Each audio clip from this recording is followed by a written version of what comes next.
Howdy, everybody. Welcome back to Cause Before Symptom. I am your lovely guest host, Urban. Let's see, today is the 24th of January, 2026, and the big snowstorm rapidly approaches. At least it does if you're pretty much anywhere in the central United States. It's supposed to hit us pretty hard, but it's not started yet. It'll probably start tomorrow around noon or so. Um, Tonight, I am going to go through some of these slides with you on the topic of Web3 gamification and how Skinner boxes and feedback loops work. It'd be kind of a subject that I wanted to cover that came up in, I believe, probably the second part of the last stream I did a day or two ago. I had to be somewhere early this morning, so I wasn't able to stream last night. That's my apologies. But tonight, what we're going to do is we're going to go through some of these slides. They're very cool looking. I love the art style. And we're going to talk about Web3. So let's do all this and more. Hey there, Argertison. How you doing? Welcome back. Nice to see you tonight. Yeah, we're going to go through some slides. There's only about 15 of them. We got two little short videos to watch. What they're talking about is this Web3 implementation of gambling and everything, sports betting, odds. I don't even really know what the companies are because there are all so many of them. But everybody's able to find odds on things now, and so I'm interested in for instance, why is CNN signing deals with Kalashi, which is like a betting company, and what they're doing is they're going to start implementing betting odds into their programming, and so we're going to go through some information on that. I'm going to roll my little intro, and then we're going to get into it. Let some people fill in because I know it's just sent out the notifications to everybody. So all this and more, guys, after the intro. Hang around. All these transactions are personally authorized by you. The board of directors will crucify you.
Alrighty. Hi there, Boots. Nice to see you. I hope you're doing well. What you cooking tonight?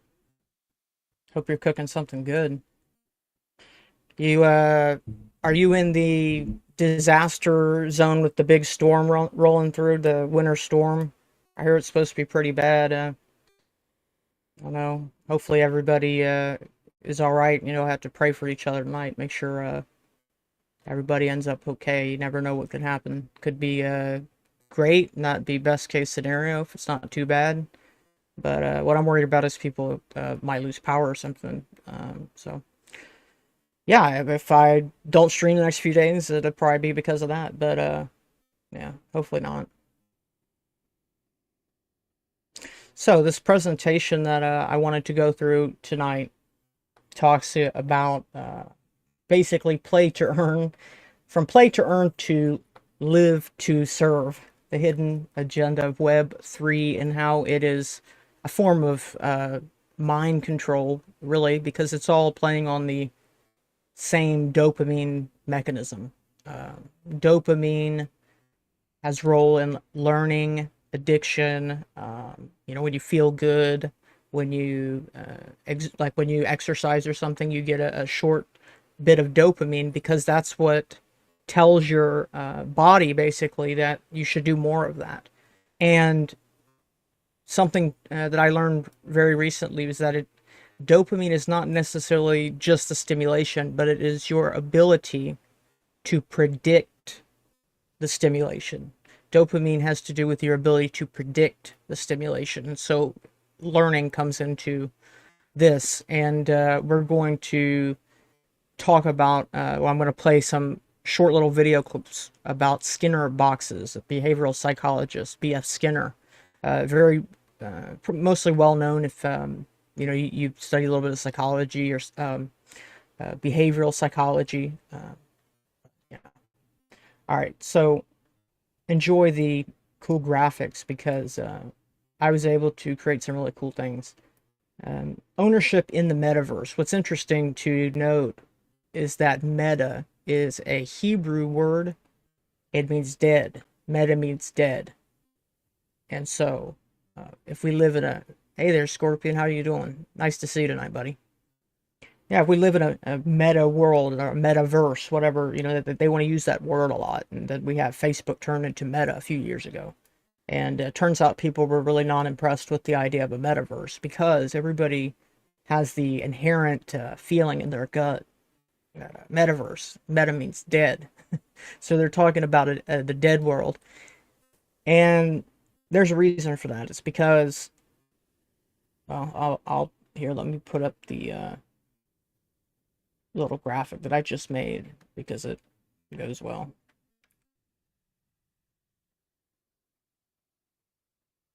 One memento.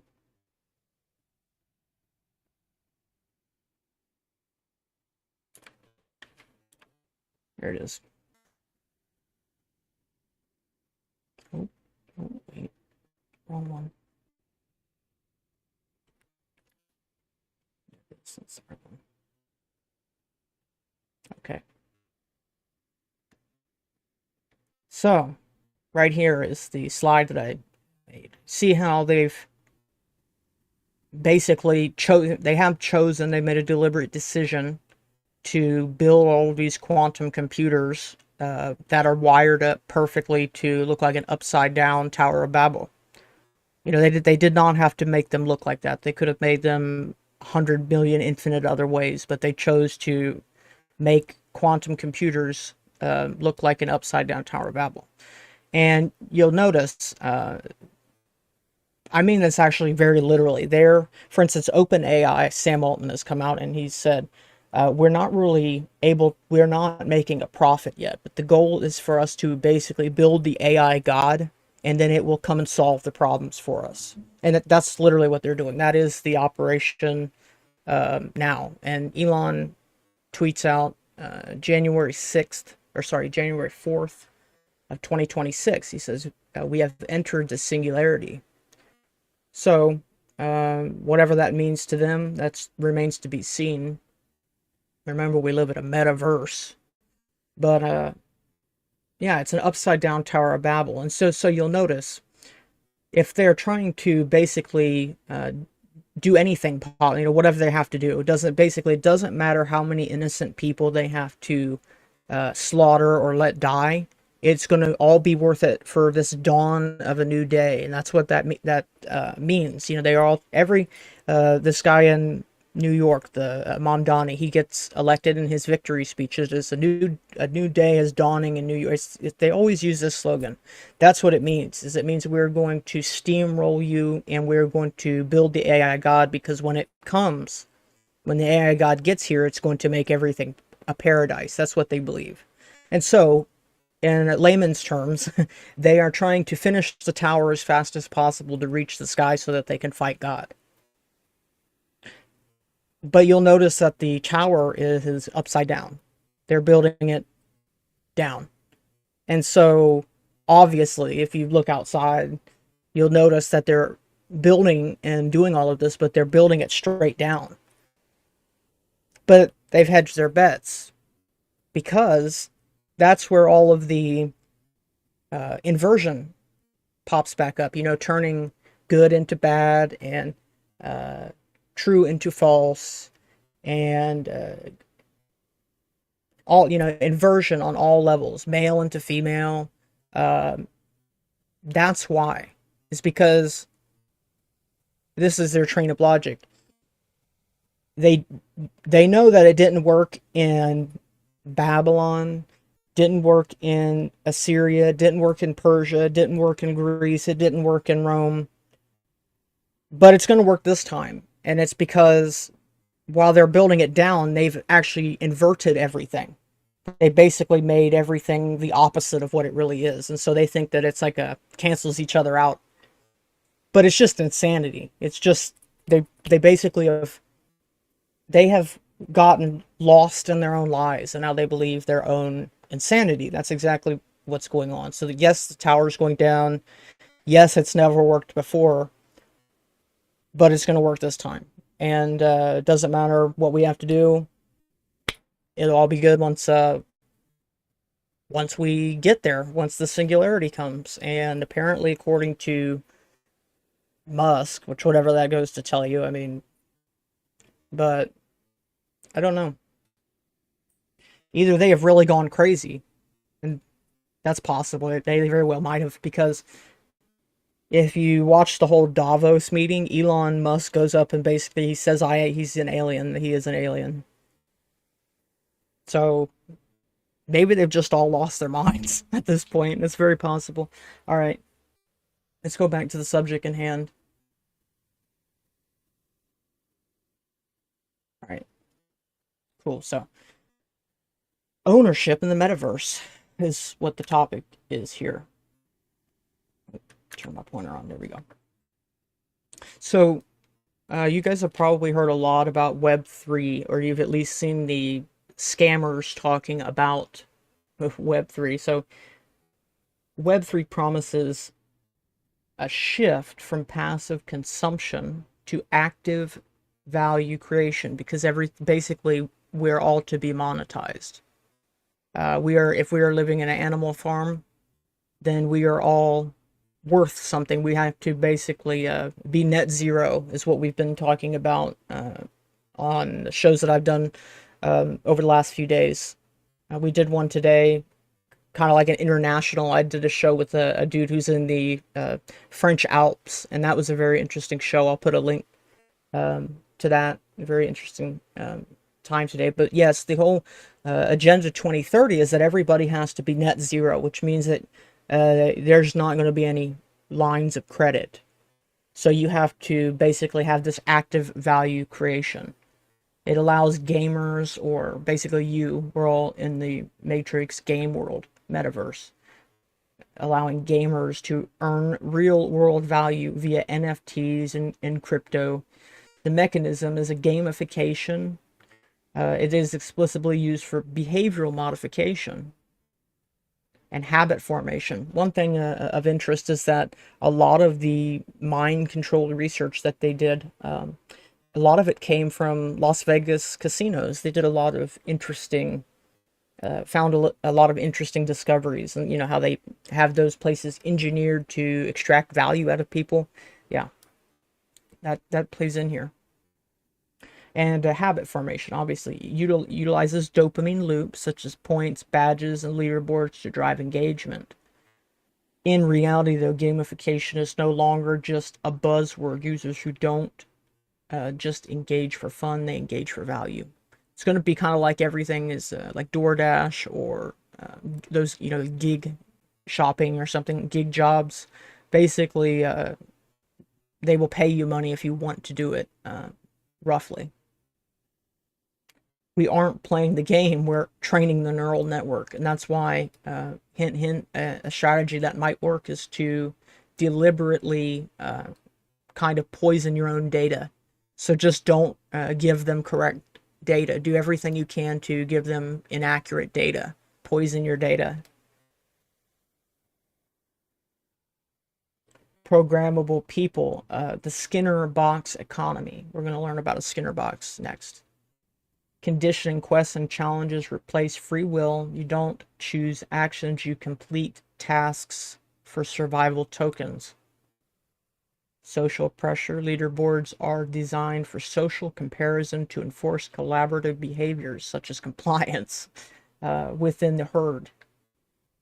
Digital labor, P2E, which means pay to earn, models risk creating digital child labor. Remember, it'll all be worth it for the dawn of a new day. And because business is just business, and if I don't do it, somebody else will. That's what it's really about. It's not really about helping anybody. It's about usually money or value or something. Yeah, P2E models risk creating digital child labor and economic exploitation, where user time is leveraged to create value for the company. Risk over gamification leads to addiction, obsession, and strategic exploitation of vulnerable users, which means money for them. All right, we got 2 videos to watch. First one talks about Skinner boxes. The video is titled "How Games Condition People to Play More." So let me go ahead and play that for you.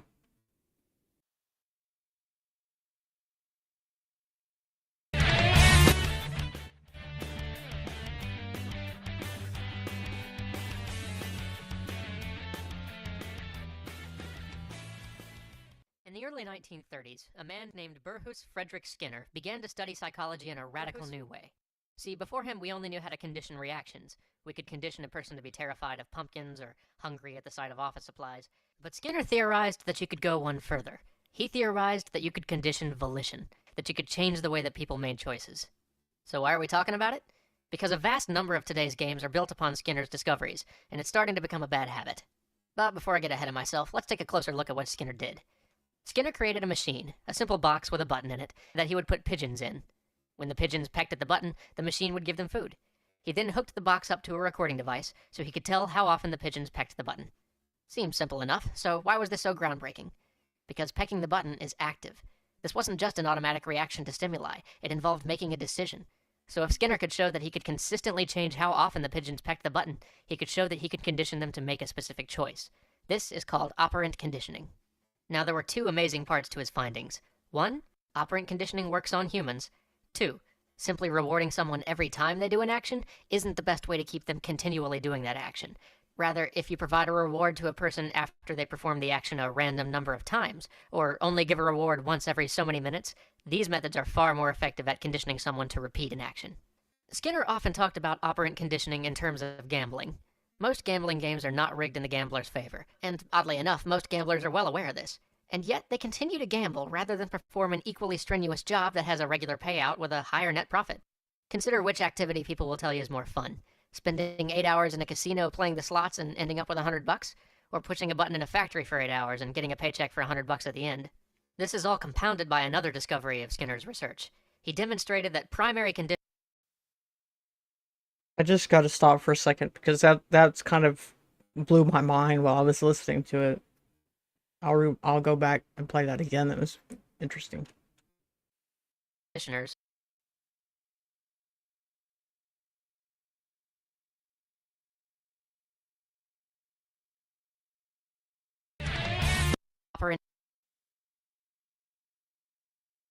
operant conditioning works on humans. 2, they continue to gamble rather than so why pigeons in? More effective. Most gambling games are not rigged in the game to repeat an action. Skinner often talked about operant conditioning in terms of gambling. Most gambling games are not rigged in the gambler's favor, and oddly enough, most gamblers are well aware of this. And yet, they continue to gamble rather than perform an equally strenuous job that has a regular payout with a higher net profit. Consider which activity people will tell you is more fun. Spending 8 hours in a casino playing the slots and ending up with $100, or pushing a button in a factory for 8 hours and getting a paycheck for $100 at the end. This is all compounded by another discovery of Skinner's research. He demonstrated that primary conditioners, or rewards that are fundamental biological needs, food, water, sex, etc., have a diminishing effect once a person reaches satiation, or the biological limit of their needs. But then there are secondary reinforcers, things outside the biological realm, like money or social approbation. These things generally don't hit a satiation point. You can probably see where we're going with this. Many of you have played Farmville or World of Warcraft well past the point where it was fun. Why? Because those games are very clearly built around reward schedules. The entire design of both of those games is to condition you to continue to repeat an action that has long since lost its novelty, that has long since become tedious. Actually, before we continue, quick disclaimer. Being conditioned to do an action and being addicted to something are very different. We're not going to go into the addiction thing today, but I just wanted to acknowledge the difference. All we're going to talk about today is how games can condition us. Okay, disclaimer over. So why is it a problem if games do this? For now, let's ignore the questionable morality of using Skinner's theories to create games. The problem is that it's a lazy and cheap way to get someone to believe they're enjoying your product. Have you ever finished a game and then looked back a few weeks later and thought, what the hell was I doing putting 80 hours of my life into that? That usually happens because the game used Skinner's techniques to create the illusion of engagement and extend playtime. RPGs, especially poorly made ones, are a great example of this. Everything from loot drops to leveling is a very clear reward schedule that reinforces the behavior that gets you the reward. Ever been playing late and getting sleepy, but then decide that you're going to get just one more level before you go to bed? Yep. But this isn't just an RPG problem. It's endemic. Almost anything with points uses this system. Ask your grandmother sometime why she plays so much Bejeweled. But it goes beyond points, too. It works with anything that has a clear and manifest reward. Solitaire, the most played game in the world, sets up the infrequent win as a clear reward. Many action games use the same system to convince players to mash the same buttons for 12 hours straight. Even elements like the voiceovers in shooters that tell the player how awesome they are can be used as conditioning tools. It's also one of the main reasons every game is getting RPG elements these days. Now, don't get me wrong, there's nothing wrong with adding RPG elements if it's being used to create deep, immersive systems for the game. I'm actually a huge fan of this trend when it's used to combine mental challenges and execution challenges like in Call of Duty or Dungeon Fighter. But too many games are using RPG elements as a crutch. Bland, uninspired games will include reward systems simply to delay your realization of how terrible they are. My point is, there are other, better ways of fostering engagement, and those are the methods we should be demanding from our games, not simple Skinner box satisfaction. Here are a few examples. 1. Mystery. Human curiosity is a powerful thing. We like unraveling mysteries. We've all played a game that made us ask, what the hell's going on? Immediately followed by, I want to keep going to find out. 2. Mastery. The player can be engaged by giving him the opportunity to master a skill and then utilize that mastery. You see this sort of thing in rhythm games, fighting games, sometimes even RPGs. This one's a little tougher to execute in traditional games, but we already kind of talked about this in our Easy Games episode, so moving on. 3. Mental challenge. Oddly enough, most of us don't actually get enough mental stimulation in a day.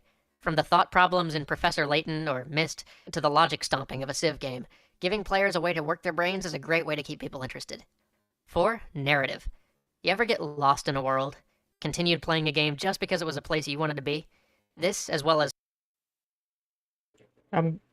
Important to note, the whole idea of narrative is a very important one.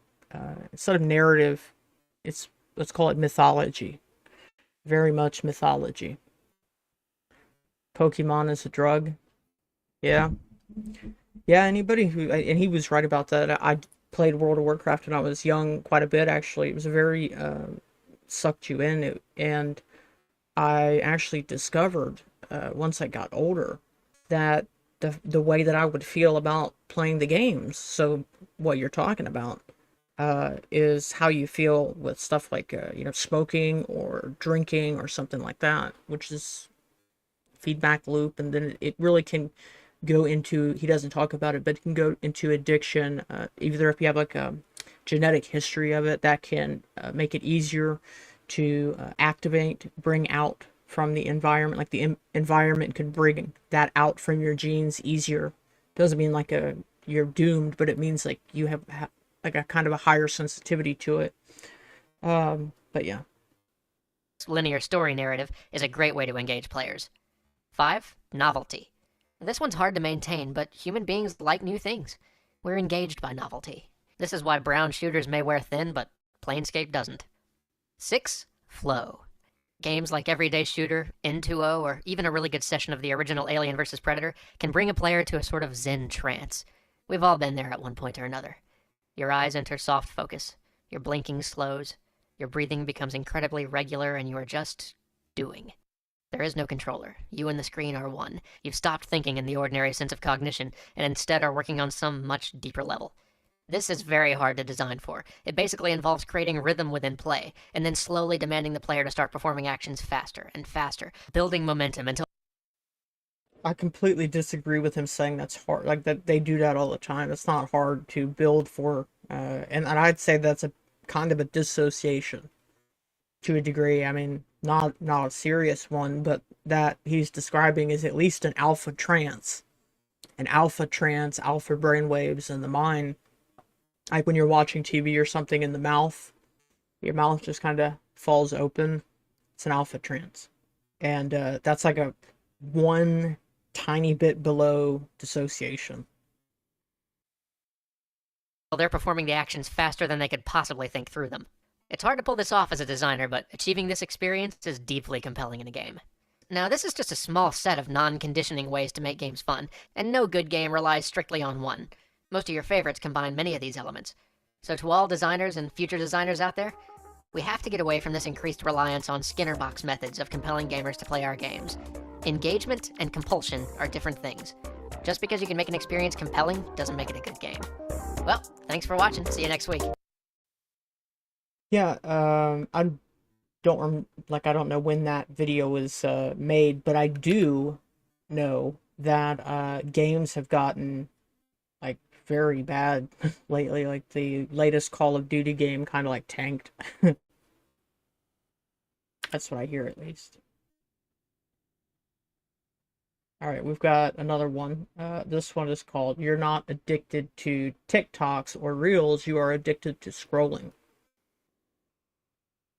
I used to have a pretty serious phone problem. Sometimes I'd open the same app and then close it, and then open it 2, 3, or even 4 times in a row without even noticing. I tried quitting cold turkey, but that didn't really work for me because my phone was pretty baked into my life.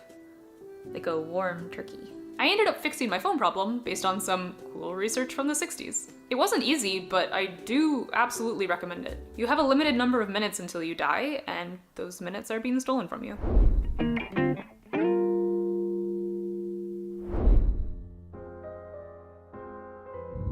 What is a Skinner box? The term comes from psychologist B.F. Skinner, who ran experiments on pigeons. He would put them in a box, the Skinner box, and give them a button to press that could give them food. For one group in the experiment, pressing the button gave no food, so predictably, the pigeons did not keep pressing it. For another group, when the button was pressed, food would come out. Great, they pressed the button when they were hungry. But the last group was subjected to something called a variable schedule. Basically, when they pressed the button, there was some chance that food might come out.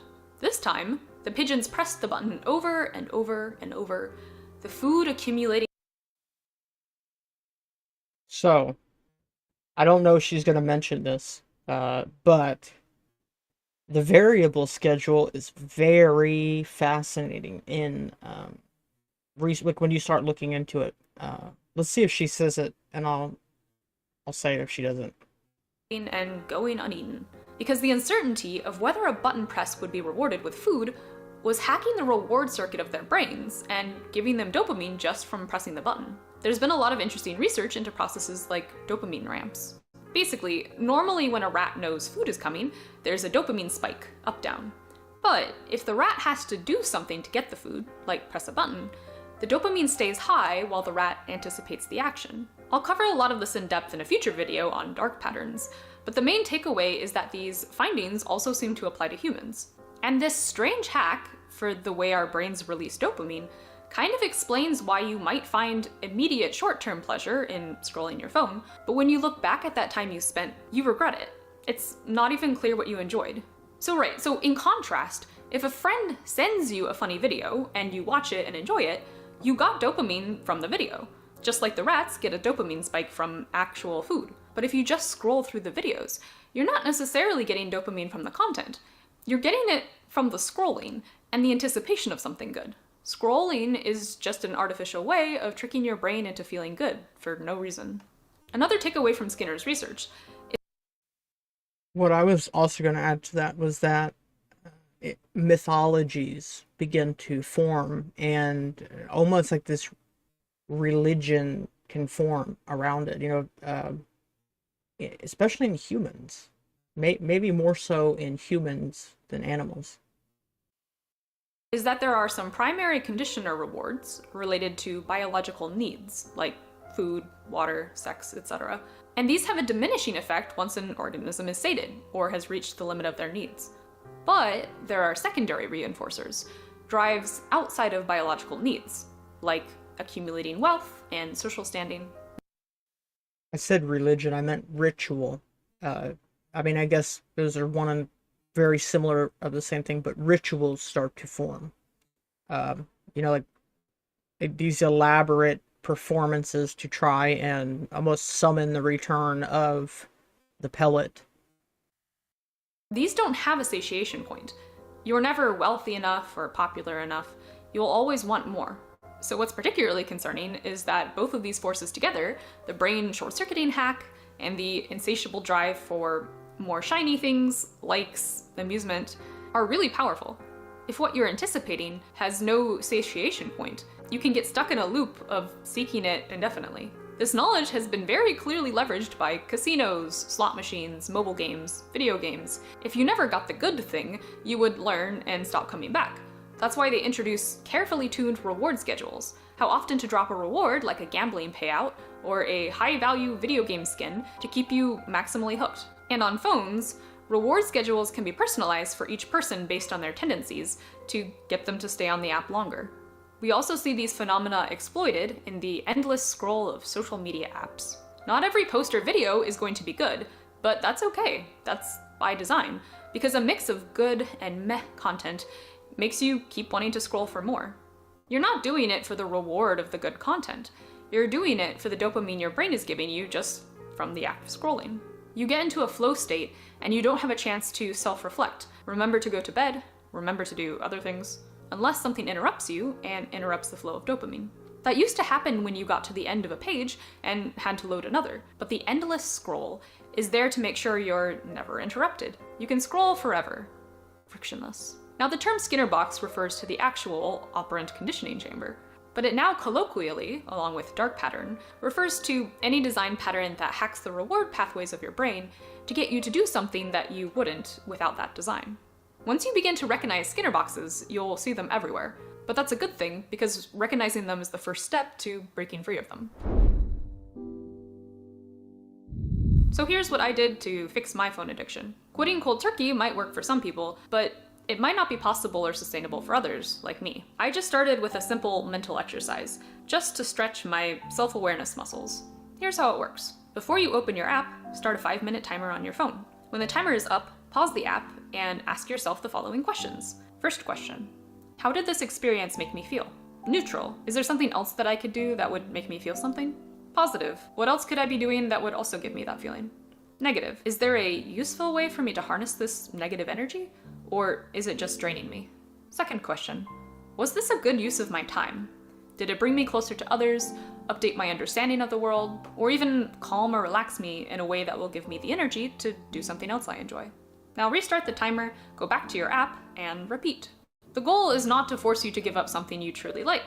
The goal is to try to train yourself to access that self-awareness breakthrough in the middle of the flow state. What I found by doing this a ton was that I gained the ability to actually evaluate how I was feeling in real time.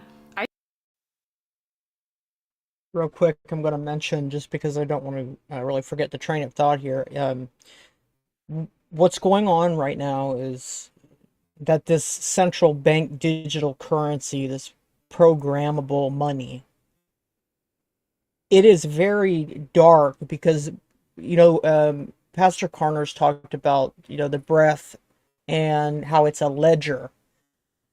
Well, kind of on another note, what it is it's dopamine to a degree. And so what they're doing is this CBDC is going to be a completely man-made form of dopamine. They're basically going to try to make their own reward chemical, but it's going to be completely controlled by like some AI system.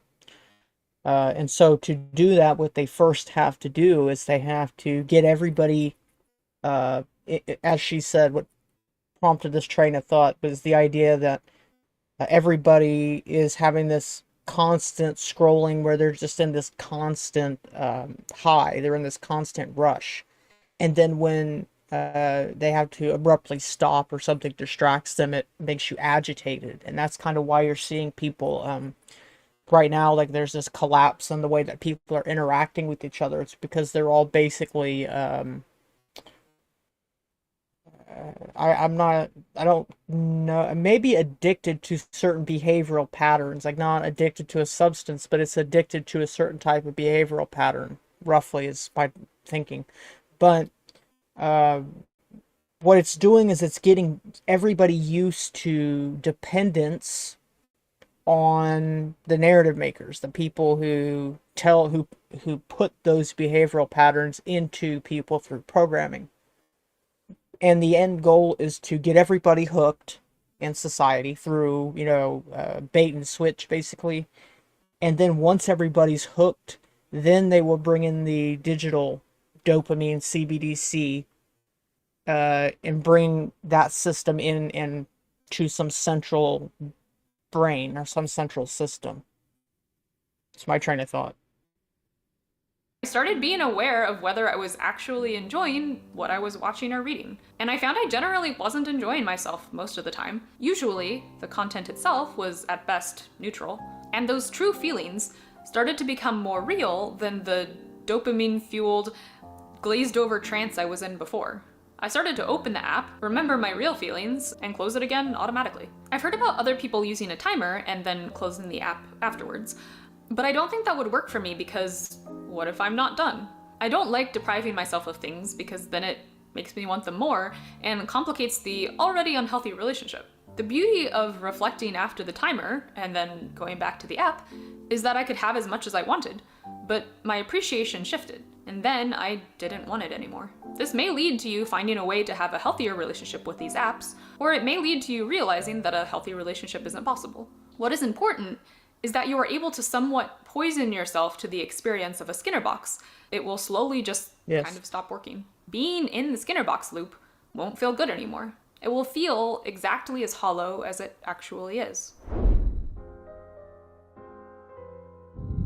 Corporations spent decades convincing me that the best life is a frictionless one. Stop grocery shopping, just use DoorDash. Stop going to shows or movies. Stream entertainment from your phone.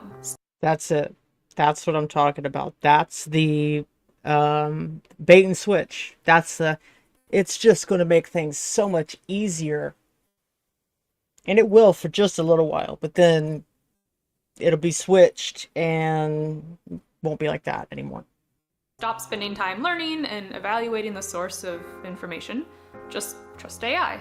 With all the rough edges of life shaved away, corporations were saving me so much time. And guess what I did with all that extra time? I scrolled on the endless, life-sucking void that is my phone. The technology lords giveth, and the technology lords taketh away. But then I had a brush with mortality. That is the Metaverse. Interesting. That's interesting chance that she said she had a brush with mortality. Meta means dead, remember?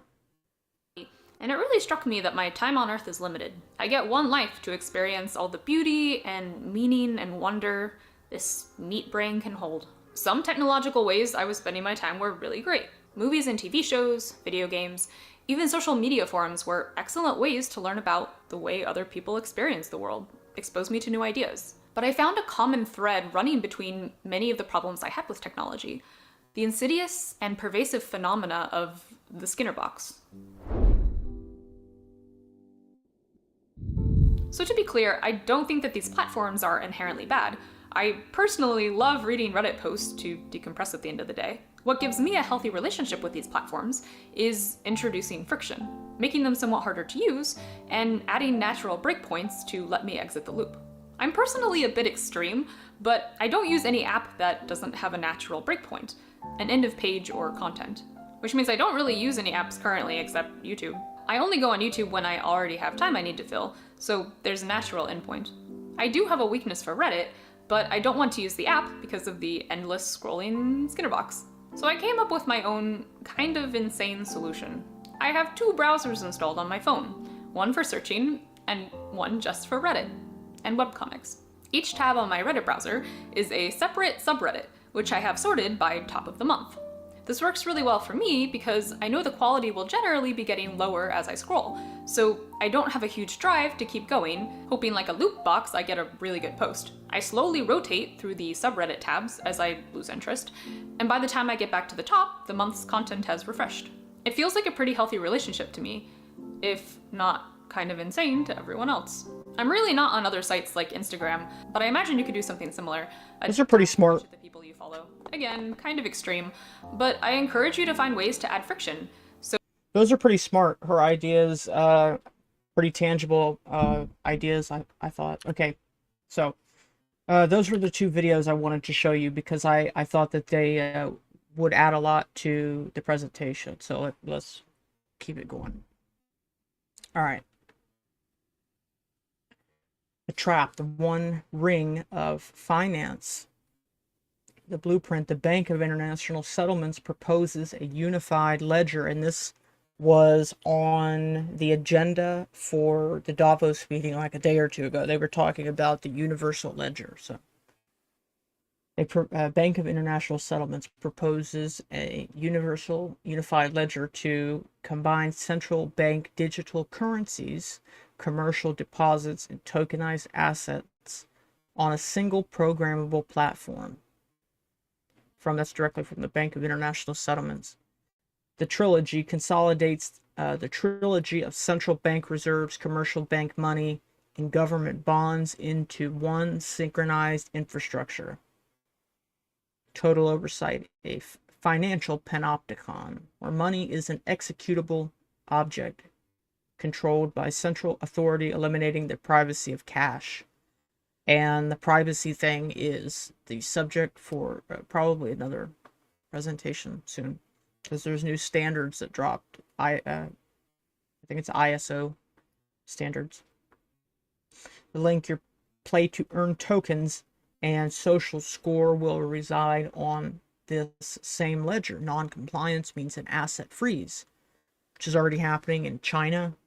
There are people who are basically either they're shut off from the system or they are just deleted from the system, which is what Orwell called an unperson, where they just kind of like delete you from existence, like you never lived, because now they have the ledger. That's what's going on in China. But see, there's a big media blackout where it's very hard to find footage, and when you do, it's very short and brief. But what happens is like they just send like cleaning crews out to get rid of those people every morning, and so people don't find out about that.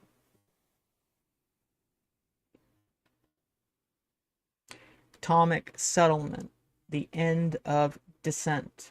Instant execution. Atomic settlement ensures the simultaneous exchange of assets and payments. If one part fails, the whole transaction fails instantly. There's no grace period. It eliminates the counterparty risk, but also removes the time to dissent. There is no window to contest a seizure or reverse a programmable error. And that's what you're seeing now is, for instance, there are less and less humans, more and more machines. So it's like to get to a human or to talk to a human is getting harder and harder. You don't have a good an easy time getting into talk to or appeal to any human. Programmability. The smart contracts allow predefined conditions to be encoded directly into the asset. Your money only works if you meet the criteria. Asset seizure. Assets become executable objects, transferable through programming instructions residing on the ledger.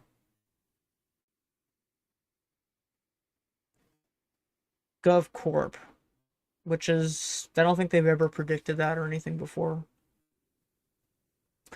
The shift, nations are replaced by GovCorp. Look into the theories of, I'll move myself over. Look into the theories of a guy named Curtis Yarvin and Nick Land. Those two are very interesting on this topic of GovCorp, or as they call it, Monarch CEO or some stupid BS like that. Nations are replaced by GovCorp, or citizens or customers. Actually, their inventory and rights are converted into surface level agreements. A society managed by technical experts and algorithms, not laws. This is Yarvin's theory. Rage. Retire all government employees is what they say the acronym RAGE is. Retire all government employees. Clears the way for AI governance. Feudalism 2.0. A militarized few will control the resources, which are in the cloud. The masses are serfs. They're bound by digital, real ID, and universal unified ledger. Compliance. Basically, like in 1984, basically you got to rat your neighbors out. So for instance, if some stuff I saw earlier, basically if some guy is driving a car that just looks too much like police, you should just go and harass them, because see something and say something. So yeah, basically turn on each other. Don't work together. Be report on your neighbors. It's a way to ensure that resistance or successful sort of looking for like a successful group of people to band together to rise up. That's what this ensures. If people are ratting each other out, there's no trust, which means it can't hold together. Homo sapiens as a platform, which is all what they're talking about in Davos. This is par for the course. Human husbandry. Husbandry is like farm, livestock management. Containment zones, smart cities, freedom cities, C40 cities, designed for the management, milking, and eventual culling of the human herd.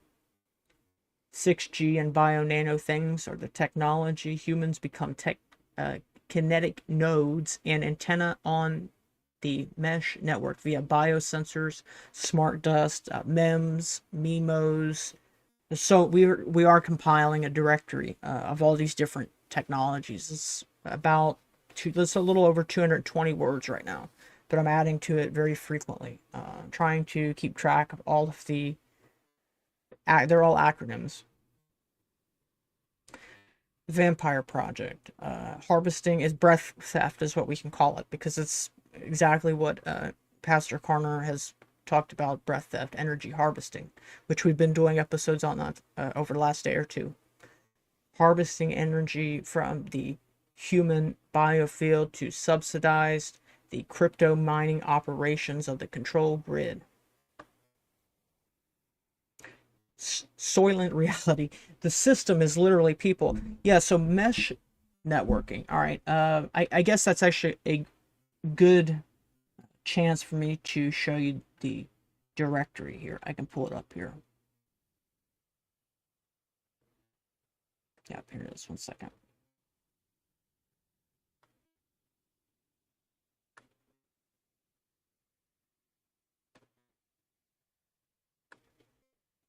Boom, there we go. All right. Now I just got to find the word on the dictionary. Let's find mesh networking.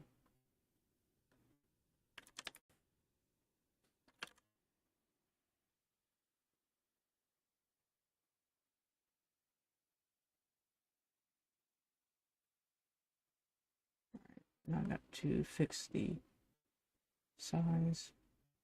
Bear with me. Here we go.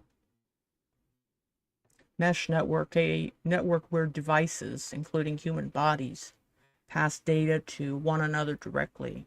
Requires human red blood cells to contribute energy to the network. Energy harvesting, causing mineral depletion and inflammation. I got another one, I think.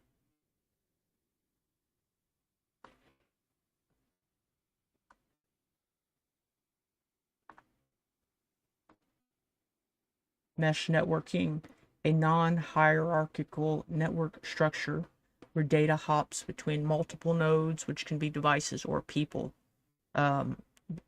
Basically, what they do is they have an AI, they bring an AI system in, and what it will do is it will manage how the network is put together. So it will look at all of the pieces on the board and it will just put them together in whatever way is optimal. So if they want to put a certain group together in a certain area, they can have the system put a network together based on certain constraints. Is roughly what mesh networking is. Very advanced topic. They use it a lot. It is got a lot of different, subtly different points to it. Okay, let's get back to this.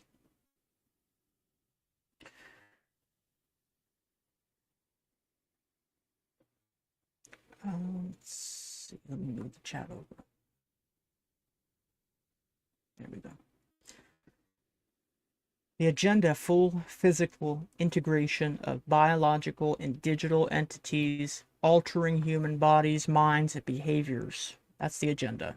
And again, if you don't think that that's all the way true, I highly encourage you to check out the official World Economic Forum Davos agenda that happened yesterday, and just look at what's on it, and it's exactly this. It's what they're talking about. Body area networks. An acronym that will pop up quite a bit is it's WBAN, but they call it Y-band, which is a wireless body area network. A band is just a, as they say, body area network. That is a wireless network embedded in the body and wearables inside you that transmit data to the universal ledger, but it's the AI system, kind of the brain that runs it all, because the ledger holds your ID, and it also holds your money. So it is one and the same thing. But see, the body area network is a mesh network, which means that it can configure automatically devices that are in the vicinity of you. And if it wants to organize you with your neighbor's devices, if it wants to organize you with the guy walking down the street's device, it can all do that. That's what mesh networking is. It can go and organize the network at once, anywhere at once. Synthetic biology, which doesn't make any sense. Synthetic biology, so fake natural stuff. Perfect. That makes perfect sense. Man-made biological structures, such as graphene, mRNA, used to interfere and interface with 7G grid. 6G and 7G. What's the difference? Well, I read through the 6G paper. Like, I actually did a whole video series. It was a project that took about 2 weeks, and it actually was very high quality. And now I can absolutely say for sure, because I read the paper, that 6G is expecting terabit per second. Terabit per second latency is what they want, which is basically, it's like 1,000 times faster than what 5G is what 6G is. So whatever 7G is, it's not gonna be good. So 7G in this context is like the end result, just whatever comes next, basically. The result: the augmented human is no longer sovereign, but a component of the military-industrial mesh. Yeah, and it makes you wonder when you just look around right now, and it's like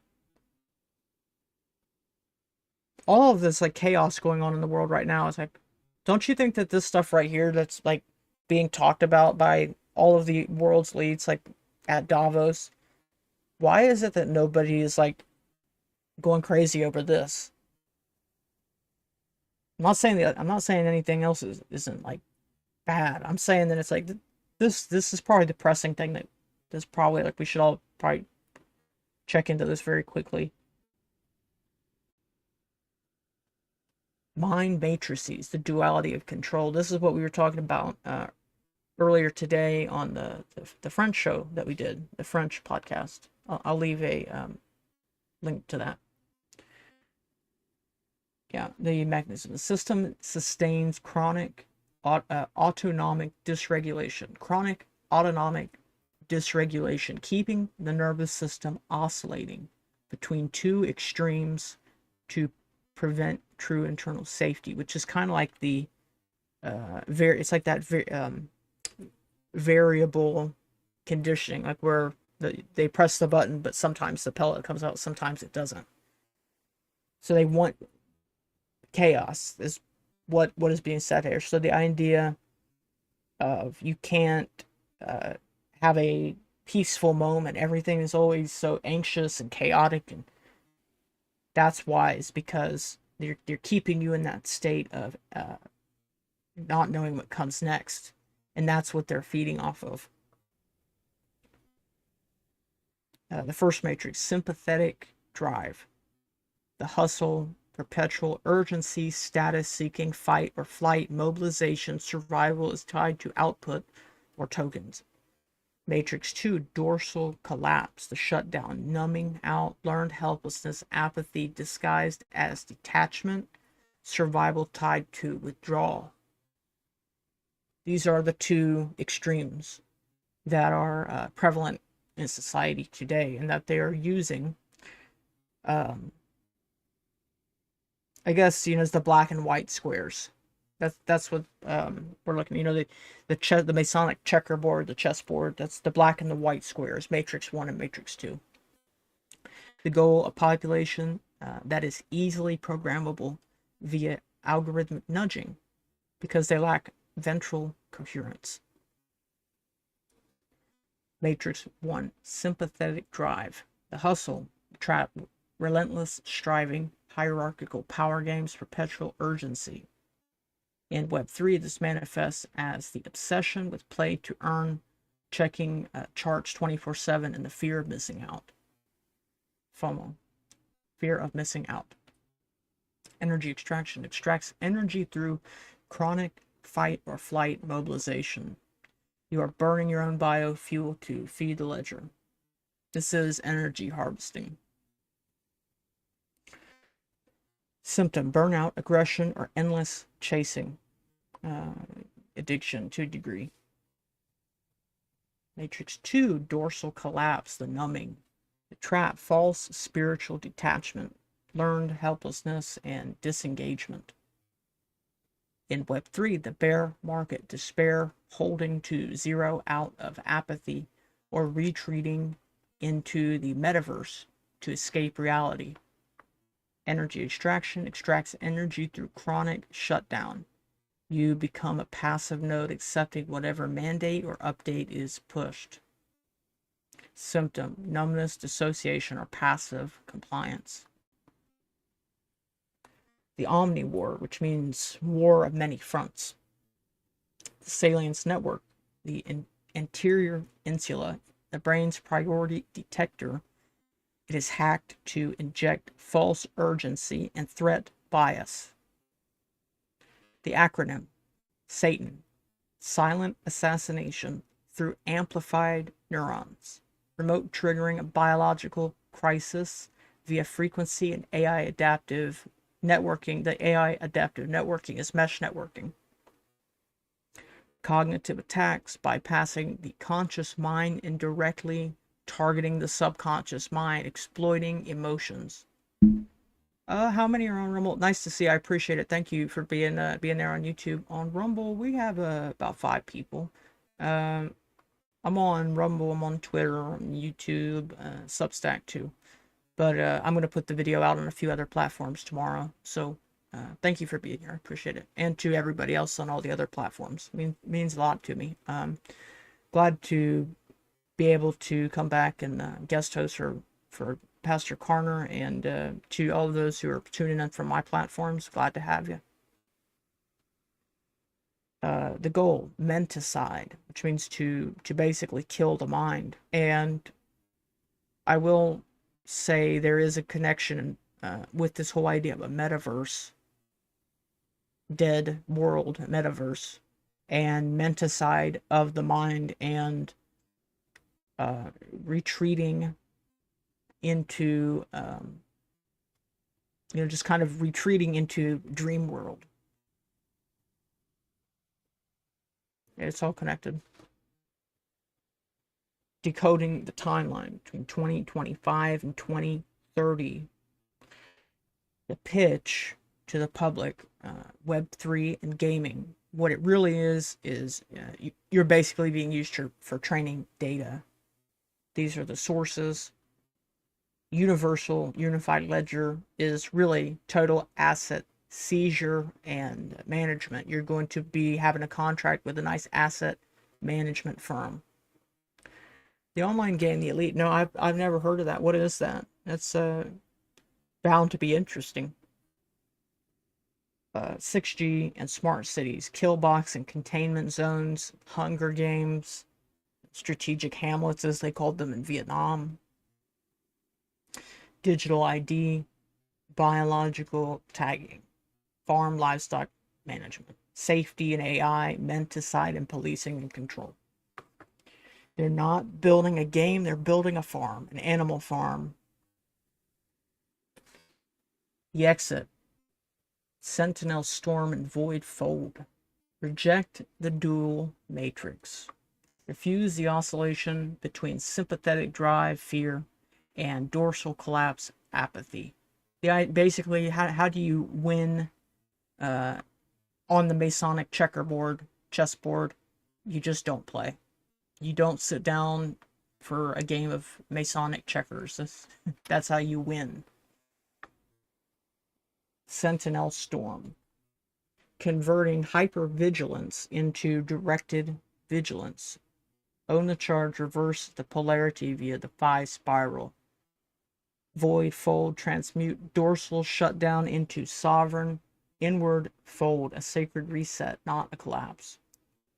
Reclaim the salience network, restructure the pre-conscious threshold, make your mind unhackable to exogenous hooks. Let's see, oldest online interactive, 1984, real game, not book. Interesting. I'll have to look into that. Thank you for that. Never heard of it. It's another rabbit hole to go down. It's like the is it like somebody else did their own version of the Illuminati card game? Is that similar? One important thing to stress on this whole thing, the trap that people will fall into is that people will think, now that I know that this is happening, now I'm immune. Now I can never get me. I will never get got. And if you believe that, you will be the first person to be got. Because if you are immune, for instance, if now that you know all of this stuff and now it can't get you, why would you ever have to watch your back? And the only thing you have to do to be safe is just, look around before you cross the street. And so it's not, more or less, it's just because in that almost vain belief, you're kind of not doing the one thing that you got to do to be okay. So nobody's immune from this. Like this is going to get everybody to some degree or less.